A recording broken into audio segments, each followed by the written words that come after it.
To our professor in EDOC 102 Inferential Statistics, Dr. Myrna. Hello, ma'am. Good evening to you. My name is Hanslet P. Kalunsak, and my study is all about the relationship between food security, sustainability, awareness, and academic achievement of grade 10 students in Impasugao National High School.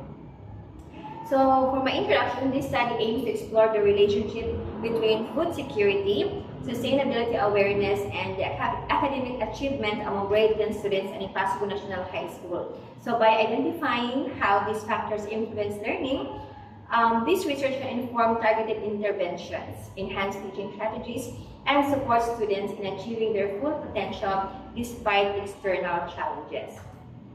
So these are the main objectives of my study. Number one, to measure the level of food insecurity experienced by grade 10 bread and pastry production students in Impasugao National High School. Two, to explore the relationship in academic achievement between food secure and food insecure students.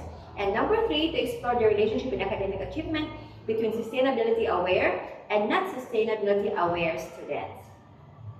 So for my hypothesis, for my null hypothesis, there is no significant relationship between food security, sustainability awareness, and the academic achievement of grade 10 students in Impasugao National High School. For my alternative hypothesis, there is a significant relationship between food security, sustainability awareness, and the academic achievement of grade 10 students in Impasugao National High School. So those respondents of my study are 32 grade 10 students. So the total population is 40, but because of random sampling, there is only 32 respondents out of 40. Data analysis. So the data analysis will begin with the descriptive statistics to provide an overview of the data. So this will include calculating the mean, median, and standard deviation. But for me, I think I wasn't able to perform the median and the standard deviation. I only performed the mean based on the food security and the sustainability awareness of the students. And then to explore the relationship, I used the ANOVA, the single one, the one that you taught us, Doc, in the YouTube. Okay, so I performed that one to do the computation and for me to interpret the result of the data. Okay, so these are the results. Okay, this table is all about the level of food insecurity by group. So this is the total for the whole group. So there are 8 criteria in food insecurity. So the total mean is 1.10. Okay, so only number one criteria got moderately food insecure. The rest from criteria 2 to criteria 8 only mild. Okay, mildly food insecure. So the total, the mean of 1.10, it is mildly food insecure, the students, the grade 10 students.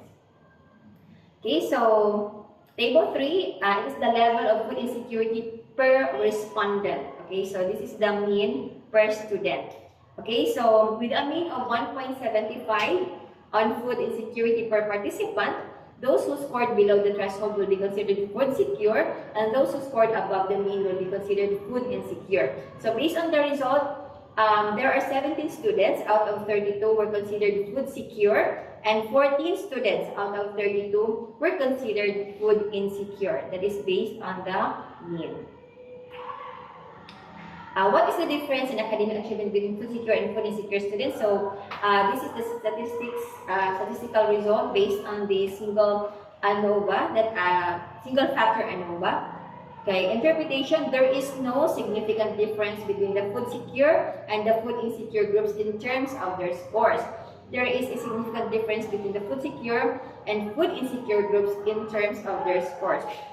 So I think the interpretation for this one is later though. Okay, but the food secure, they got an average of 90.27, and the food insecure got 89.07. So there is only a small lang ang gap between these two. Okay. So what is the level of sustainability awareness experienced by grade 10 bread and pastry production students in Impasugao National High School? So for your level of sustainability, I totaled this one per student, no? So with a mean of 31.9 on sustainability awareness per participant, those who scored below the threshold of 31.9 will be considered aware, sustainability aware. And those who scored above the mean will be considered not aware or not sustainability aware. So based on the results, 14 students out of 42 were aware, sustainability aware, there's awareness. And 18 students were considered not aware, so there is no awareness of the students. Okay, so that is the outcome.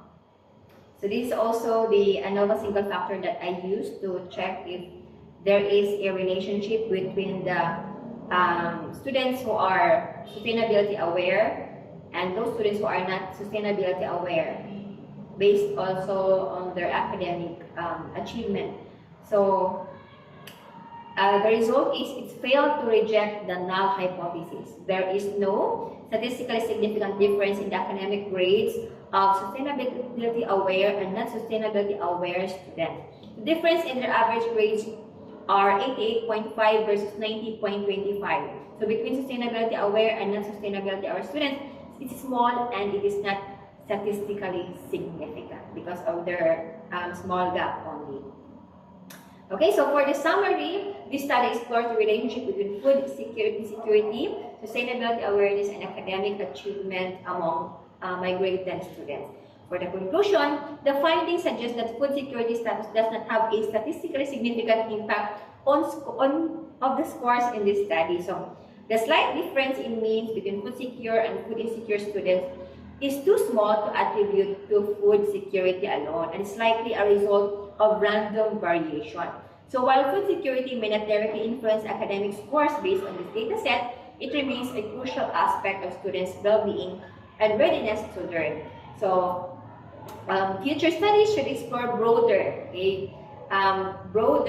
data sets, include additional variables to fully understand the complex relationship between food security and academic achievement. So this is very much noted though. So it is recommended that in future studies, there should be a broader scope of data collection by using a larger and more diverse sample size to increase the statistical power and detect smaller effects of food insecurity on academic performance, if any. So this would help enhance the reliability and generalizability of the findings. So additionally, future research should consider including other factors. So it's noted that maybe in the future, there's additional factors such as nutritional levels, parental support, mental health, and socioeconomic status to gain a more comprehensive understanding of the factors attributing to students' performance. So that will be all for my research doc. Thank you so much and God bless. So the whole of my research is found on the soft copy that I want to send it to you. Thank you.